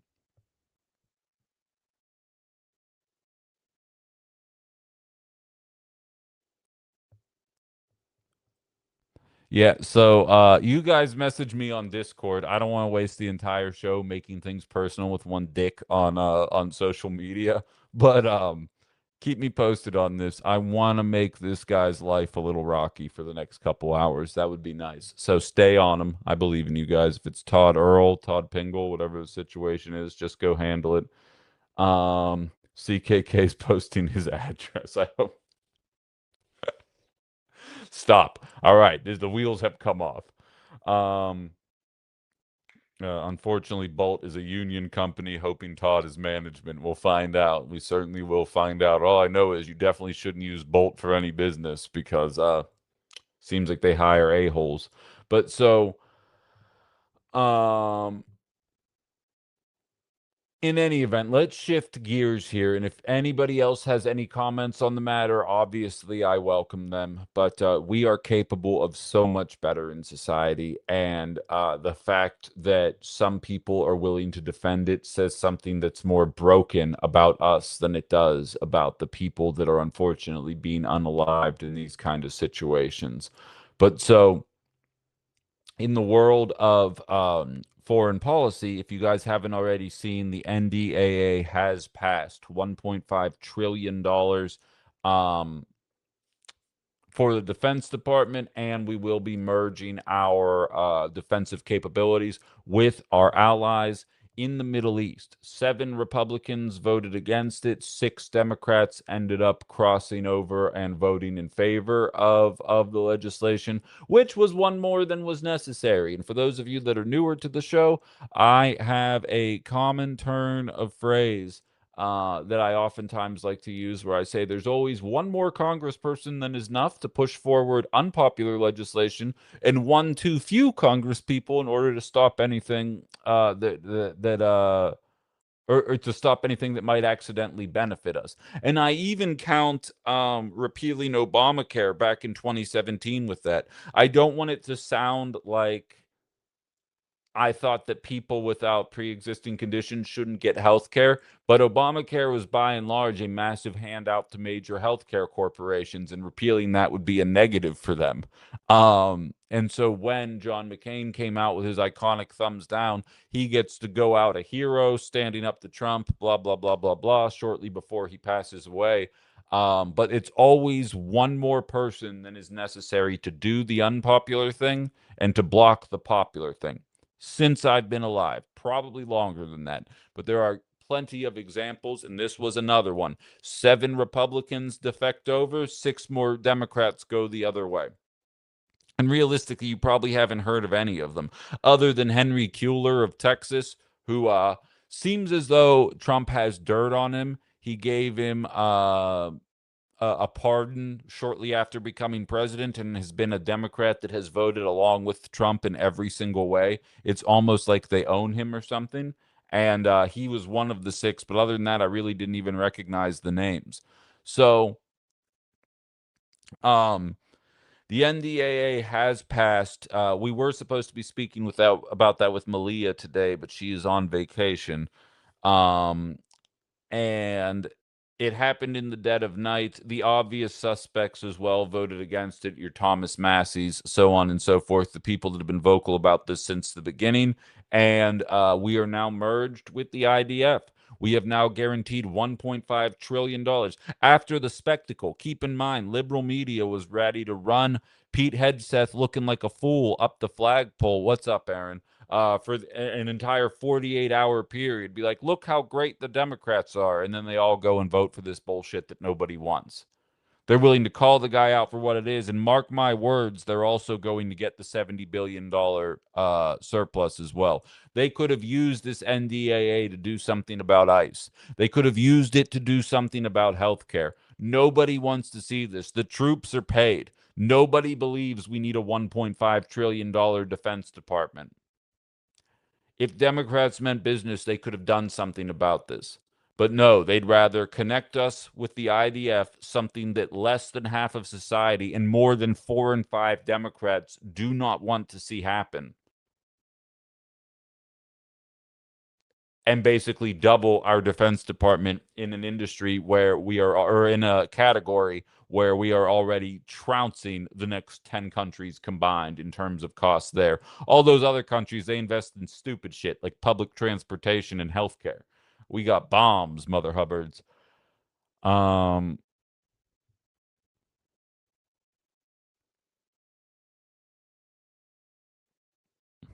have a talent where if I don't set an alarm, I just keep sleeping, says Aaron. That must be nice. Metalanin says, again, capitalism is working as intended. I think you might be right. It's the Department of War now, LOL. Yeah. From the anti-war president, remind you. But so that ends up passing. And then meanwhile, we had a questioner, actually, Aaron the intern, who will never retire, sent me a clip talking about Section 230, which we've talked about a handful of times on this show. It's already been enacted in a couple of European countries with just devastating results surrounding young people having access to social media, which is the guise. And then what actually happens is we have to punch all of our personal data into the internet to be able to use it. And then that data is funneled into Palantir and the IDF, who our Defense Department has now partnered with. And the first leg of Project 2029 for the Democratic Party is to get Section 230 passed. So in the middle of a housing epidemic, it was strange. I didn't understand why, and I slept in a little bit myself this morning. I didn't get up until about 6 or 6:30. And I was interested because I always do my rounds on the national networks, and I wanted to see if Madison had broken through the noise, and they hadn't.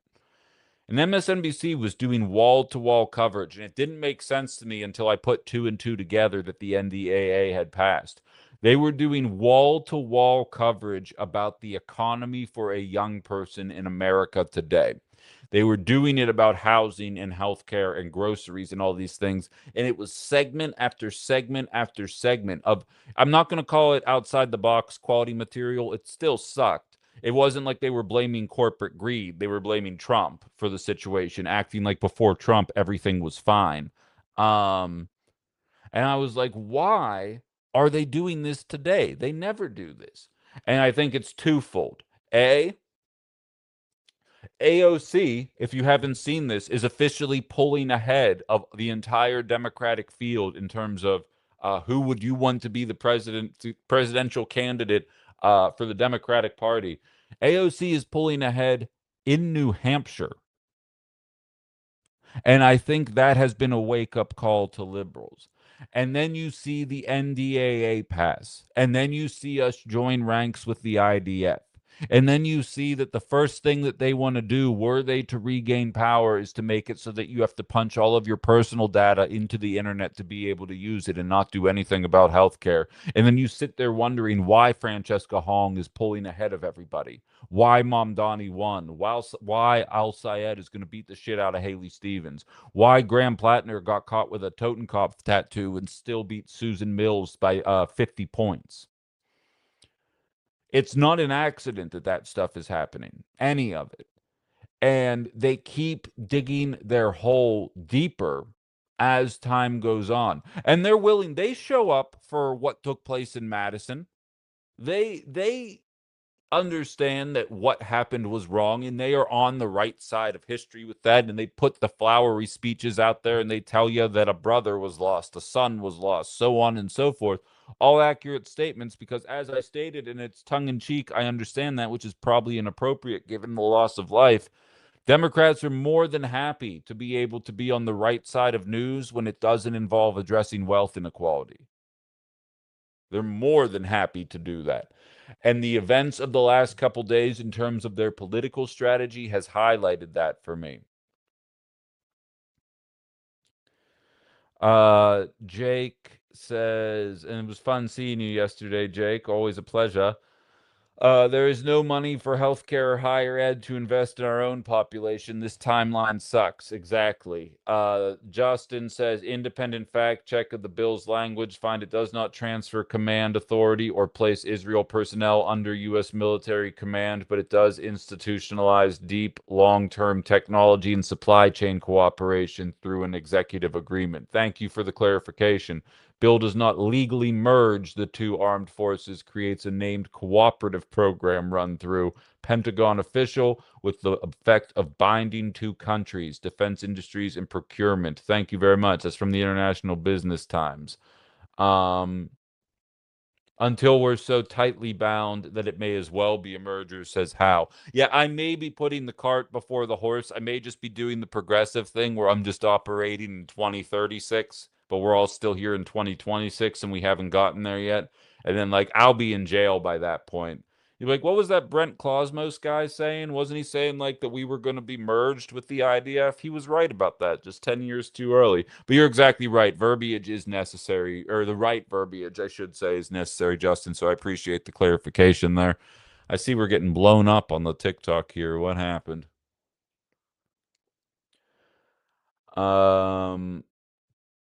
I'm so fumed about this. We have aligned ourselves with the big G maniacs. Yeah, I agree with that. And we have been. Honestly, I don't want to be hyperbolic. This is going to be one of those clips that's going to come back and haunt me if I ever run for office in 15 years. It sometimes feels like we're aligned with all of the worst countries. Like, I say this all the time about the movie Starship Troopers, that like people don't realize that it's a satire and that all the good guys in the movie are like very handsome and attractive and like they're very emblematic of America and like they're organized and then they're fighting giant bugs that look scary and they're creepy and they're foreign and you don't know what they're saying or thinking. And like you're supposed to watch that movie through a certain lens when you watch it. And I always mock the people that watch it as like a generic action movie and think you're just supposed to pull for the good guys and watch the bad guys lose. And like it gets much more complex than that when you watch it the right way. And then I look at society and I'm like, am I the fool here? Am I not realizing that, like, are we in the axis? Like, is it us? Because, like, every time the UN has a vote about making food a human right, everybody votes to do it except for America and our allies in the Middle East. And America has, like, an automatic veto. So, like, everybody else votes to do it, we veto it, and then we move on. Is that a matter of us just being shitty? Or is the world scene operating just like the national scene, where the Democrats say all the good things but never do them, and then the Republicans say all the bad things and then go do them? And I'm like, well, yeah, the liberals say the right things, but it's actually why I almost kind of like them less, is that they cosplay as the good guys. Like, at least the Republicans embrace being the bad guys. Like, does the world stage, do all of our NATO allies keep voting for food to be a guaranteed right to all of the human population just because they know America's going to vote no and that Israel's going to follow suit with us? And by the way, sometimes Ukraine does too. And it's just like, man, like, we could do it. Like, America does a lot of good things, by the way. Like, USAID is imperialist by nature, but it also did a lot of good things. Right? Like, I think we can say that stuff. And you watch the NDAA, you watch this agreement with Israel, you watch the announcement that they want to start collecting our info in order for us to be able to even use the internet in the name of protecting the children, and anybody who's going to speak negatively about that bill must hate the children. Like, how much longer? Sorry, I bumped the mic there. That wasn't even an intentional mic tap. But how much longer do we really have to deal with that kind of mindset?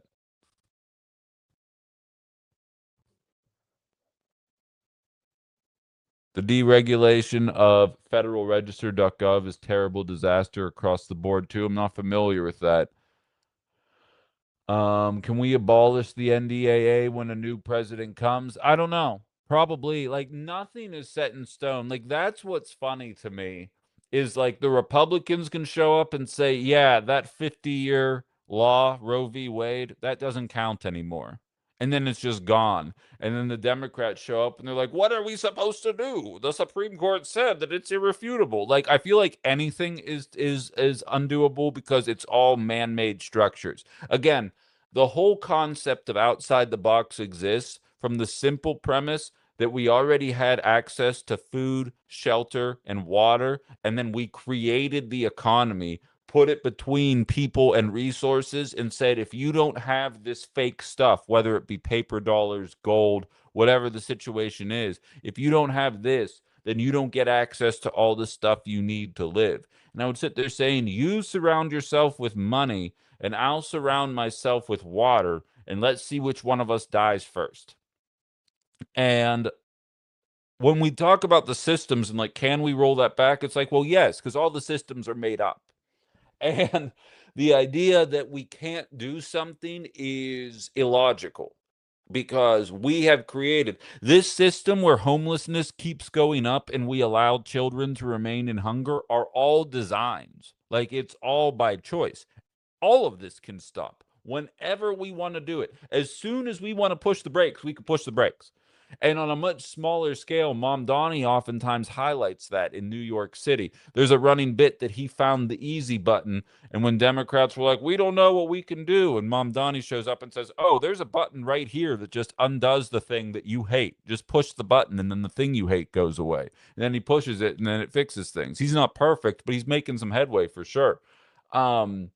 So I don't know the white people answer to your question, Carla, but I do know the street level answer. And the street level answer is anything can be changed.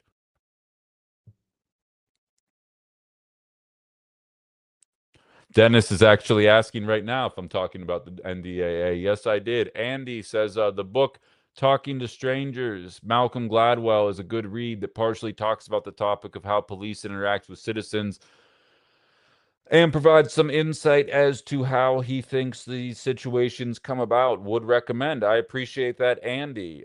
Jody Ann Martin says, I was just up there this past weekend. Wait, up where? I don't even remember what I said. And Andy said, I'm pretty sure. Yes, yes. I appreciate that.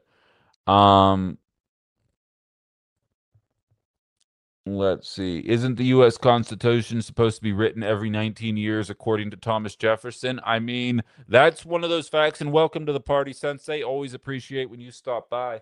That's one of those things I talk about all the time. One of my common turns of phrase is the founding fathers couldn't even conceive of Oregon, let alone the internet. And so the idea that we're still operating off of a piece of paper that by and large hasn't been adjusted in any meaningful way for 250 years is probably a problem. And there's an entire political movement designed to pretend that what you know as fact and what I know as fact, that one of the founding fathers said you would rewrite this every 19 years because 20 years is a generation. And he said every generation has new challenges that the previous generation couldn't have anticipated, because they actually were intelligent guys. The Republican Party bases their entire idea on how could you possibly question what's going on with our Constitution, even though one of the people who wrote it explicitly stated that it should change every 19 years. The economy is the study of the scarcity. Absolutely. If the internet is taken away, I will need to fill my time doing other things. Yeah, right. Ben, I think you're right. It's easy for everyone else to vote yes, knowing it won't actually have to happen. Yeah, I think there's some, we watch it happen on a national level. Food is a human right is contrary to capitalism. Uh-oh, you're going to get us on a list. But I feel that, Sensei.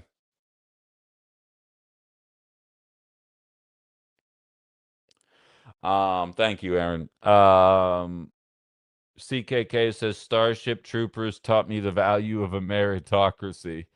Um, don't you know the golden rule? Whoever has the gold makes the rules. Jafar. I think that's why I'm so anti-economy. Like, watch Aladdin and really get into it. And which one of you guys was sending me clips from The Simpsons as well, showing Lisa being woke in like 1993? And I was joking. I grew up on that show, and I oftentimes didn't even understand what they were saying. But I think some things wedged into my mind there that I can't unshake. But honest to God, those Renaissance era Disney cartoons and The Simpsons put me in the position that I am today, and I appreciate that. But oh,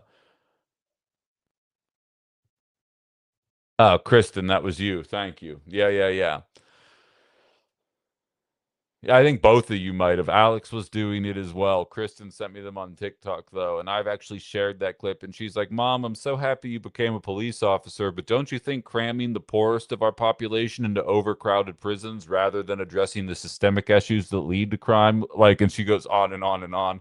And then Marge is like, Look, Lisa, it's Scruff, the crime dog. Like, that's real.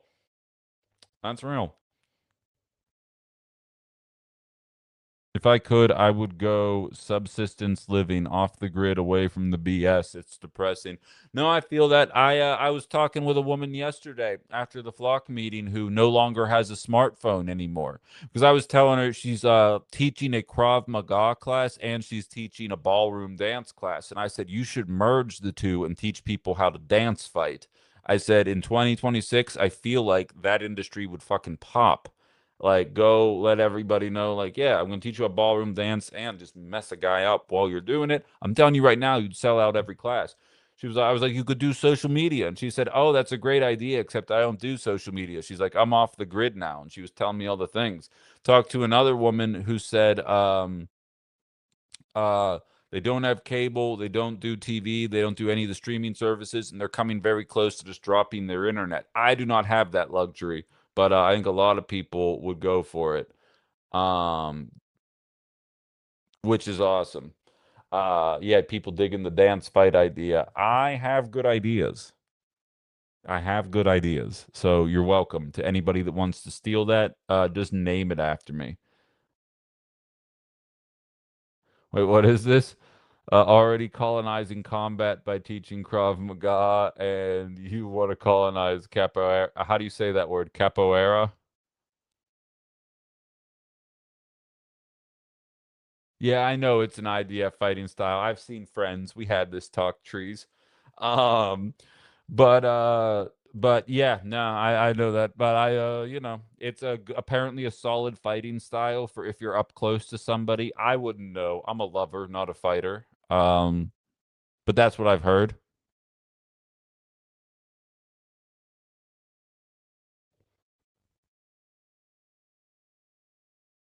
Oh, nice. Perfect pronunciation. It's going to be a good day. It's going to be a good day for Ben if I'm starting off that hot. Got a troll to block me on Twitter because I threatened Todd Pingle by telling people that he worked for the Bolt Company. And so he ended up blocking me and deleting a post where he called me a bunch of names. And I would hate if you guys all called the Bolt Company and let them know that Todd Pingle's an ass. That would be terrible. Um, I seem to remember that food was a human right both times Herbert Hoover saved Europe from starvation. Isn't that interesting?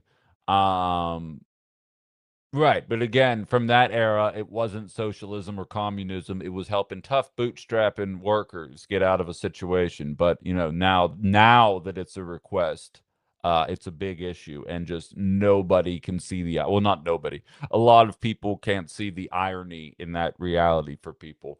But so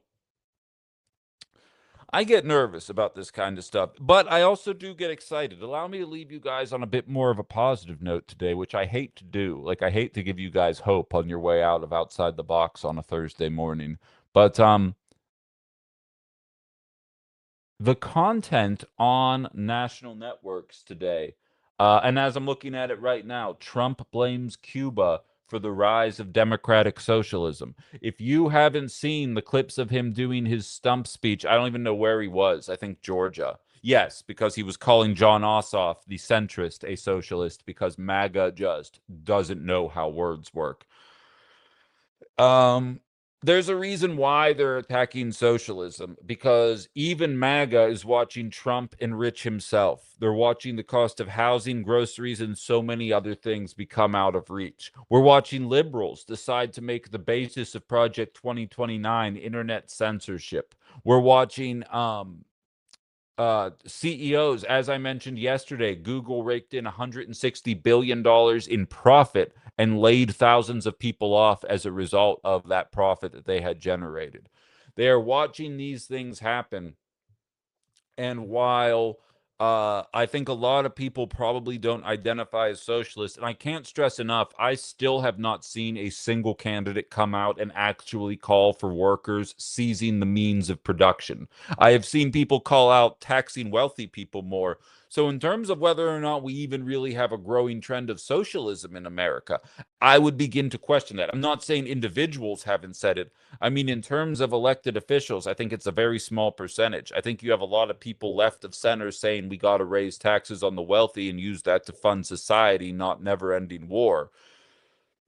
But MAGA's feeling it. And more importantly, Blue MAGA is feeling it.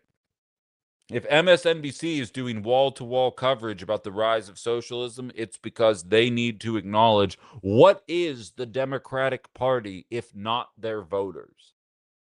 People are trying to say if socialists don't like the Democratic Party, they should go and start their own party.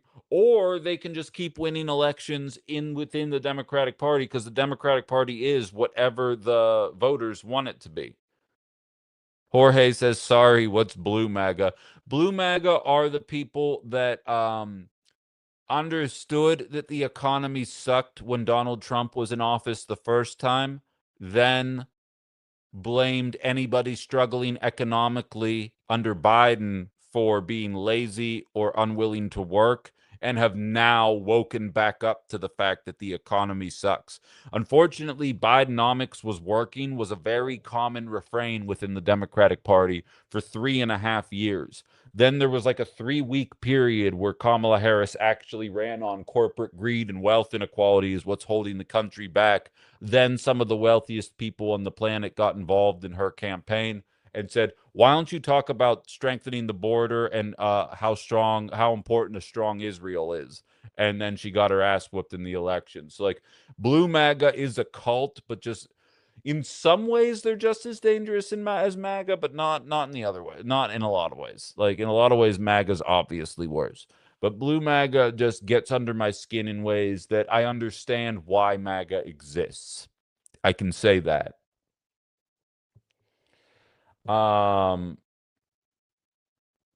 I love Bob's Burgers. Actually, Aaron, the intern, turned me on to Bob's Burgers, but I enjoy that show quite a bit. I haven't watched it in a while, though. Green Bay just passed an economic social bill of rights. Not sure how it'll get used, but it's an interesting step in the right direction. Well, okay, I can be my normal Ben about this and pour cold water all over that. Let me pull. I was actually speaking to Harvey K, who is a big time proponent for the second Bill of Rights, and I actually asked the question, is it symbolic or does it carry weight? He said it's a proclaimed commitment, not a law, more like a declaration, but his goal is to get it to go statewide. I mean, baby steps. And if you look up, FDR was actually intending to pass a second Bill of Rights, an economic Bill of Rights, and then he passed away, and then it went to the wayside. And you can go ahead and look that up for yourself. Go look at what they were going to guarantee by law to every American citizen, and then no president has brought that up since. I wonder if that would be popular policy in 2026. No way to know for certain. Go ahead and look at, actually, you know what? I screenshotted it. I can just read it to you guys. I'm not even going to make you go through. I'm not going to send you away from my channel or give you homework. I'm just going to inform you guys because that's why you're here, right? We're all here to be informed. So let me sorry, I was screenshotting a lot of my attacks with Todd Pingle, who works at the Bolt Company, who was talking shit. So I got to scroll through those. Okay. The right to clean drinking water, the right to a job with a living wage, the right to a quality public education, the right to quality, accessible health infrastructure and affordable health care, the right to safe quality housing through either affordable rentals or owned homes, the right to clean and pollution-free environment, a sustained public infrastructure, and affordable, reliable, clean energy with maximum mitigation against the impact of human-induced climate change. This all sounds like shit. The right to safe, affordable, quality transportation, including roads, public transit, bicycle, and pedestrian pathways. I was joking. It doesn't sound like shit. The right to worker voice. The right to worker voice in the workplace, including union and collective bargaining. Go start a union. The right to recreation through the public parks, arts, and other forms of civic engagement. And the right and ability to participate in free and fair elections.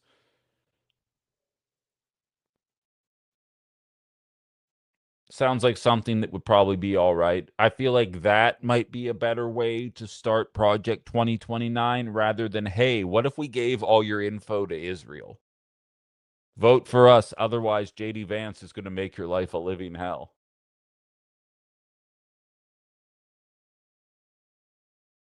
I have very good ideas, according to Deborah. What idea was that? I hope I do. Sounds like shit to the 1%. It sounds like freedom to the working class, says Sensei. Exactly. Aaron's over here calling me Saint Benjamin. I will accept that. You guys know that picture? You know the picture I'm doing right now? I'm not going to say who it is because I feel like that would enrage some people.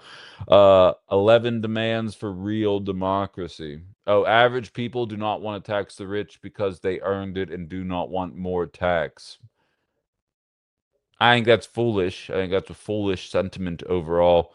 Lorelei says it was popular post-depression as we keep devolving as a society that will become more palatable for all. I think we are headed towards another crash in 2029. I have a feeling on the 100-year anniversary, we're going to have another depression. And it'll be with a Democrat in office, and then that's going to be their excuse for why they can't do all the popular stuff that they want to do.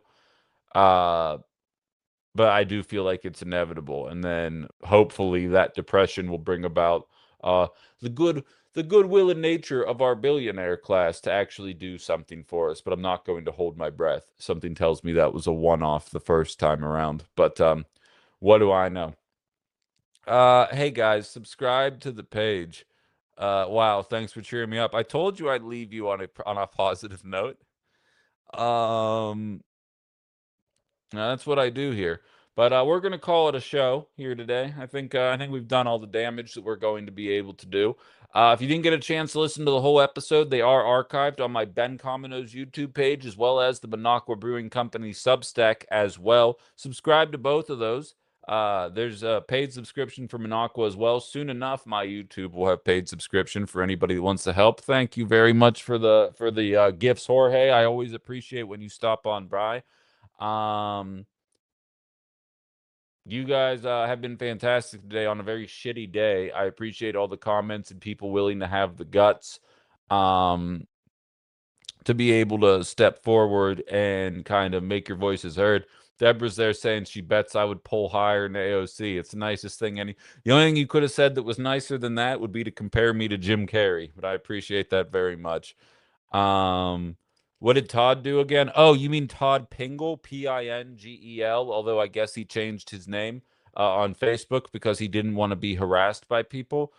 He worked at the Bolt Company and he decided to mock me for getting fired. And what's funny is Todd only comments on my feed anytime a minority is executed by law enforcement or an ICE agent. So it's almost like he's in favor of something, but doesn't want to say that and just allows everything else to be inferred. And what's funny is he attacks me, he calls me a has-been and says that I wasn't good enough to make it. And then, like, I have my ratings in my bedroom. I might just hold them up. I might make them a decoration and I'll highlight where I was on the ratings for the people that want to be asses. But that's just me. So subscribe to my YouTube page. Subscribe. It's free. You just have to click a button and it helps me out. Once I get to 1,000, I can monetize ads in the replays of the shows, and that will help me out tremendously. So we got to get to 1,000. We got to get to 1,000,000, but baby steps. Let's get to 1,000 right now. So anybody who hasn't already subscribed to the YouTube page, please jump on board and do that. We've got a Ben After Dark tonight. I don't know what it's going to be about. We're going to allow the events of the day to happen, and we'll jump into it from there. A little bit more laid back than the morning show is. Much more interactive, and a little more downtime allows me to kind of recalibrate a little bit. Project my ratings onto the side of Todd's house. Well, CKK did give me his address. So Ethan, water and environment are protections guaranteed to tribal bands through treaty rights, ironically. So we have 2 sets of rights for clean water and environment. That's very interesting. Why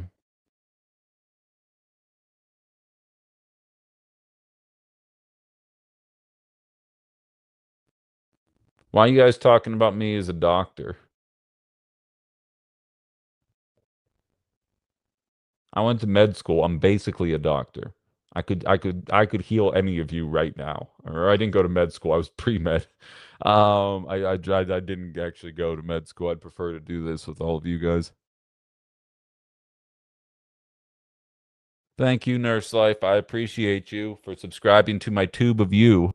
And anybody else who hasn't already, jump on over there. That's my main focus, but subscribe to everything, please. But tube of you is my main focus right now. But shitty day today. Don't keep up the good fight. Don't let them get you down. We're gonna make this happen. One day at a time. Look at the flock camera conversation and tell me, Ben Cominos, Jorge. Just search my name. The channel will pop up. It's the same as my profile picture on the TikTok. I appreciate you very much. Look at what happened with flock cameras. Good things are happening with flock cameras because society got involved. And the same thing can happen here with what took place in Madison. So please remember that. I'm going to call it a day. I'll talk to some of you at 7 p.m. I'll talk to the rest of you at 9 a.m. tomorrow morning. Have a lovely rest of your day.